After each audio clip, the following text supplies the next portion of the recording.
چیز ہے کیا اللہ اکبر؟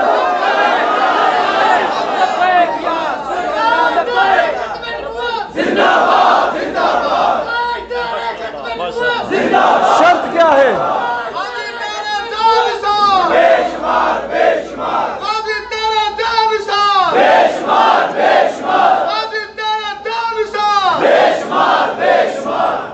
جب میرے آقا علیہ السلام اپنے امتی پہ احسان فرماتے ہیں نا تو اسے تحفے میں عشق رسول عطا کرتے ہیں، اور عشق رسول کمایا نہیں جاتا، یہ بارگاہ نبوی سے عطا کیا جاتا ہے۔ علماء بیٹھے ہیں بہتر جانتے ہیں کہ عشق رسول کی اداؤں میں نہ کوئی تنقید ہے، نہ کوئی تقلید ہے، نہ اس میں کوئی فتویٰ ہے، نہ اس کی کوئی انتہا ہے۔ ہر عاشق اپنے انداز میں اپنے عشق کا اظہار کرتا ہے۔ اب غور کریں، کوئی میاں والی کی جیل میں جا کے اپنے عشق کا اظہار کرتا ہے اور وہاں جا کے کہتا ہے کہ ہوں تو میں امن کا قائل، وقت آنے پہ میں طوفان بن جاؤں گا، اگر انگلی اٹھی میرے نبی کی ناموس پر میں قلم چھوڑ کے تلوار بن جاؤں گا۔ کوئی اپنے عشق کا اظہار میاں والی کے جیل میں جا کے کرتا ہے، پھر کئی سال گزرتے ہیں، غالباً 70 سال کے بعد دوبارہ کوئی الٹی سیدھی بات کرنے کی جسارت کرتا ہے تو کوئی اپنے عشق کا اظہار اڈیالے کی جیل میں جا کے کرتا ہے اور کہتا ہے جنون گردش ماحول کا رخ موڑ دیتے ہیں، ہم وہ مسلم ہیں جو ظالم کا پنجہ توڑ دیتے ہیں، میرے نبی کو توہین کی نظر سے لا دیکھو، زمانہ جانتا ہے ہمیں سیاں کے پھوڑ۔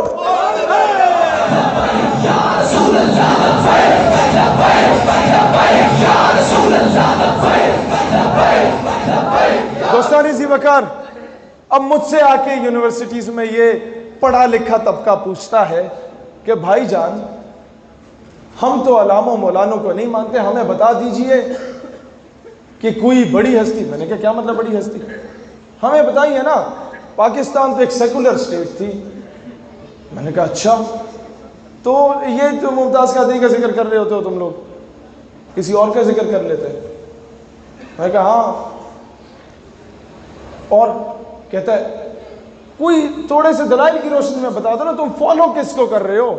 میں نے انہی کے انداز میں جواب دیا، میں نے کہا قائد اعظم کو فالو کر رہا ہوں۔ نہیں سمجھے آپ لوگ؟ کیا بات ہے! کہتے ممتاز قادری کی سپورٹ کر رہے ہو، کس کو فالو کر رہے ہو؟ میں نے کہا علم و دین کا کیس کس نے لڑا؟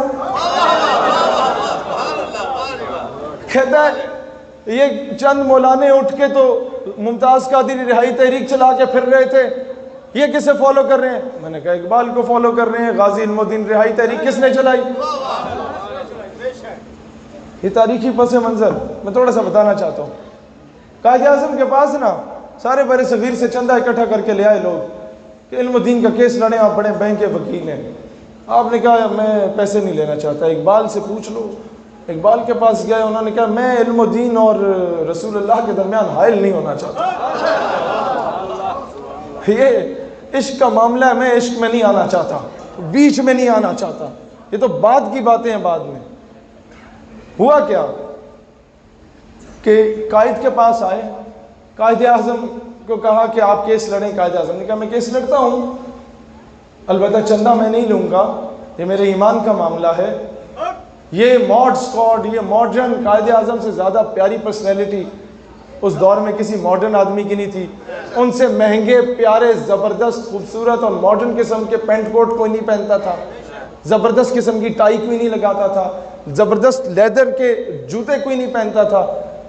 لیکن یہ سب کچھ ہونے کے باوجود جب معاملہ عشق کا آتا ہے نا تو پھر وہ یہ نہیں دیکھتا کہ میرا تعلق کن لوگوں میں ہے، عشق اپنے فیصلے پر خود کرتا ہے۔